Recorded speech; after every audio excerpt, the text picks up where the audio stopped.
Nag-overtake, gumewang-gewang hanggang sumemplang ang motorsiklo na yan sa Mandaue City, Cebu.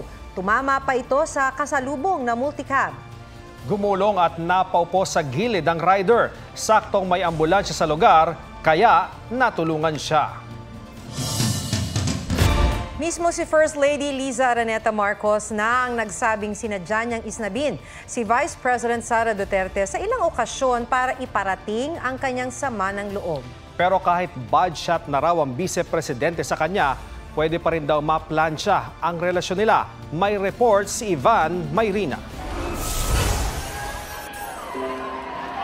Si Bongbong Marcos bangag noon, ngayong presidente na bangag natin ang presidente. Sa pahayag na ito ni dating Pangulong Rodrigo Duterte raw nagsimula ang disgusto ni First Lady Liza Araneta Marcos kay Vice President Sara Duterte. Sa panayam sa vlog ni Anthony Taberna, nasaktan daw ang unang ginang sa pagtawa ng bise na naroon sa prayer rally sa Davao City. Kaya na magkita sila bago lumipad ang first couple pa Vietnam. Isang araw pagkatapos ng rally, inisnab ng First Lady ang bise. And I'm many things. I'm not a hypocrite. O, diyan, may departure time na, di ba? So, nandito ko. Normally, nag-usap kami. So, ayoko. Tapos, sabi ni, somebody went to me, uy, ang ganda mo today. Hindi, mukha akong bangag. Gumano ko. No reaction. So, hindi, bangag. Bangag is I said the bangag is the word of the day. Yes. And after that, nung talaga, I stopped that. That's not right. You don't do that. That's entitled politics. Ang tanong, posible pa kayang maplansya ang kanilang gusot? Unless she says sorry. And then going down sa Prague, nakita ko siya ulit, di ba? Sabi ni Bong, behave. Sabi ko, wrong person, honey. Nauna nang tinawag ng Pangulo na komplikadong relasyon nila ng pamilya Duterte. Pero hindi raw nagbabagong pakikitungo niya sa kanyang bise. Katunayan, nagngitian at nagbeso pa ang Pangulo at si VP Sara sa graduation ceremony ng Philippine National Police Academy sa Silang Cavite. Nag-usap at magkatabi rin sila sa seremonya. Sinubukan namin silang hingan ng pahayag, pero pareho silang hindi nagpa-interview. Ma'am, magandang hapon. Magandang hapon. Sa isang text message ng GMA Integrated News, sinabi ng vice na no comment siya sa mga pahayag ng First Lady. Sinagot din ng First Lady ang tanong tungkol kay Vic Rodriguez na naging Marcos campaign spokesperson noong 2022 pero 2 buwan lang umupo bilang executive secretary. Ang sabi niya, may pinayo sa kanya ang isang kaibigan bago maupo sa pwesto si Pangulong Marcos. She said, your only purpose is to make sure your husband is surrounded by good people. And that's what I do. When I see people doing things wrong, illegal, or using their power, then I tell Bong. It's up to him. Tingin naman ng Rodriguez hindi tungkol sa kanya ang mga sinabi ng unang ginang. Ivan Mayrina nagbabalita para sa GMA Integrated News. Arasadong isang caregiver matapos umano niyang nakawan ang pumanaw niyang amo. Ang suspect kasama raw sa isang grupo ng mga kasambahay at caregivers na ang motibo ay pagnakawan ang kanilang employer. May exclusive report si John Consuelo. Wala akong ginagawang ganyan.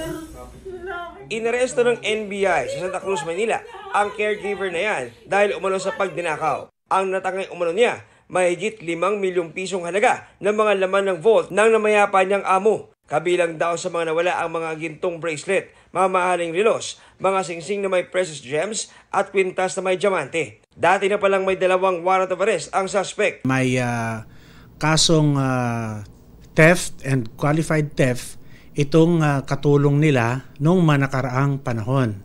Nagpalit pa raw ng spelling ng pangalan ang suspect sa kanyang mga ID at dokumento para di siya matrace. May grupo daw sila di umano ng mga yaya at mga caregivers na pumapasok sa mga employers. Pero ang kanilang motibo ay pagnakawan ang mga ito sa bandang huli. Nakakulong na sa NBI Detention Facility sa New Bilibid Prison ang suspect. Sinusubukan pa siyang kunan ng pahayag, pati na ang pamilya ng nabiktimang amo. John Consulta, nagbabalita para sa GMA Integrated News. Inaasikaso na ng ating gobyerno ang pag-uwi sa mga 13 Pinoy na namatay sa matinding pagbaha sa United Arab Emirates. May report si Mark Salazar. Nagmistulang malawak na ilog ang kalsadang ito sa Dubai, UAE, kasunod ng paghagupit ng record-breaking na ulan nitong Martes. Sakuhan namang ito ng isang OFW sa Sharjah, lubog sa tubig ang mga sasakyan. May isa pang tila lumalangoy sa baha. Kwento naman ng OFW na si Vincent, maraming stranded sa mga train station at sarili nilang bahay dahil sa baha.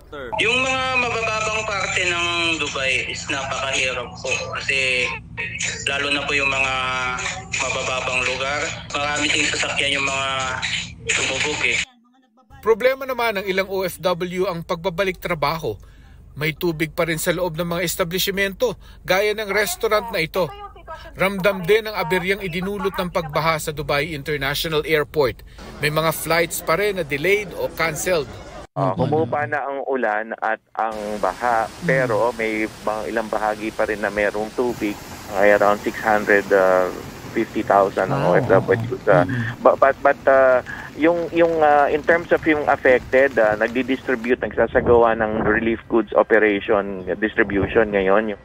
Tingin ng mga eksperto, posibleng nakapagpalala sa mga pagbaha ang kakulangan ng drainage infrastructure sa Dubai na nasa gitna ng disyerto.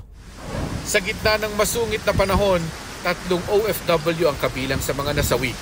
Si Dante Casipong, nasawi mula sa mga natamong sugat nang mahulog ang minamaneho niyang sasakyan sa sinkhole.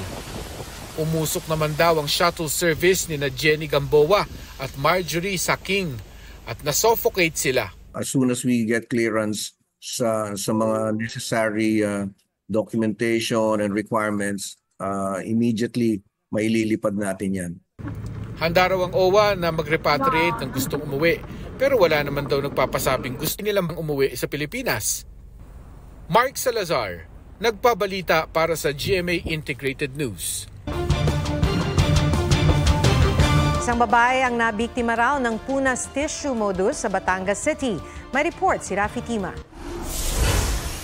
Bigla raw may lalaking pumuesto sa harap ng kinauupuan ng isang babae sa isang jeep sa Batangas City. Maya-maya pa'y sinabihan daw siya ng lalaki na may dumi siya sa balikat at tinulungan nitong linisin ito at punasan ng tissue. Inutusan din siya nitong ilagay ang cellphone sa bag. Pero di na namalaya ng biktima na nadukutan na pala siya. Biglang nag-play po ulit yung music sa earbuds ko na naka-full volume. So ang ginawa ko po, tinignan ko agad sa bag ko kung andun siya. Kaso hindi ko siya makita. Tapos sabi naman po agad nung katabi ko na ayun, bumaba na.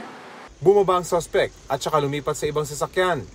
Ayon sa Batangas City Police, ito isang uri ng modus na punas tissue. Lahat po ng nasa paligid ay nagkakaroon ng motibo once nakakita sila ng oportunidad. Kaya payo ng pulisya, dapat laging maging alerto. Rafi Tima nagbabalita para sa GMA Integrated News.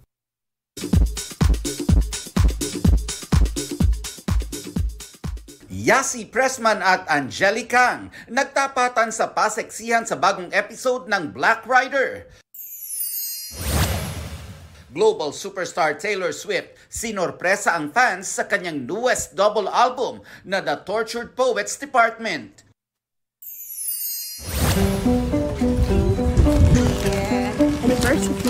Anniversary!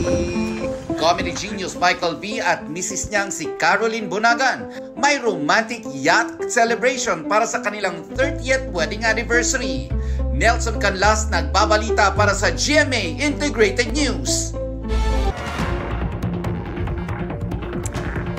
Nakakuha ng world record ang 3 Russian nang tumalon at mag-parachute sila mula sa stratosphere pababa ng North Pole. 10 kilometro ang taas ng tinalon nila para makalapag sa Borneo Polar Base. Dahil sa lamig sa ere, nagka-frostbite sila sa pisngi kahit nakasuot sila ng heated masks.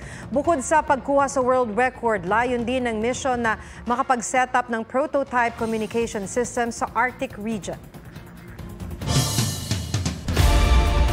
Mga kapuso, over 8 million pesos worth of prizes ang pwede ninyong mapanalunan sa bagong promo ng GMA na Kapuso Big Time Panalo.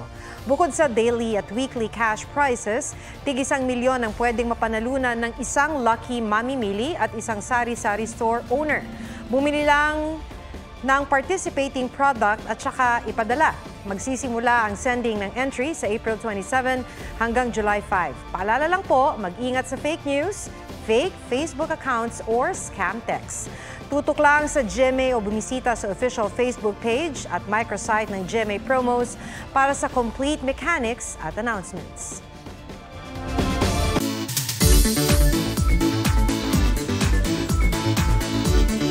Tara na sa mga pasyalang G ang swimming, G pa ang bonding. Pwede yan sa rock formation sa tabing dagat o sa family picnic sa tabing ilog. Narito po ang aking report. Wala ka sa kaharian ng mga sirena. Dahil nandito ka sa Curimaao, Ilocos Norte kung saan ang mga bato ay tila mga tore. May parang pool na nabuo sa pagitan ng mga bato. Kaya tiyak enjoy ang swimming kahit kasama pa ang mga chikiting. Ang atraksyon sobrang accessible dahil 5 minuto lang mula sa bayan. Kung kasama naman ang buong angkan, welcome dito sa resort sa tabi ng ilog. Ang Puyaw River sa San Nicolas, Pangasinan na swak sa inyong get-together. Di mauubusan ang mapepwestuhan dahil sandamakmak ang cottages. May malaking bato rin na pwedeng akyatin at mag-dive sa ilog na free-flowing.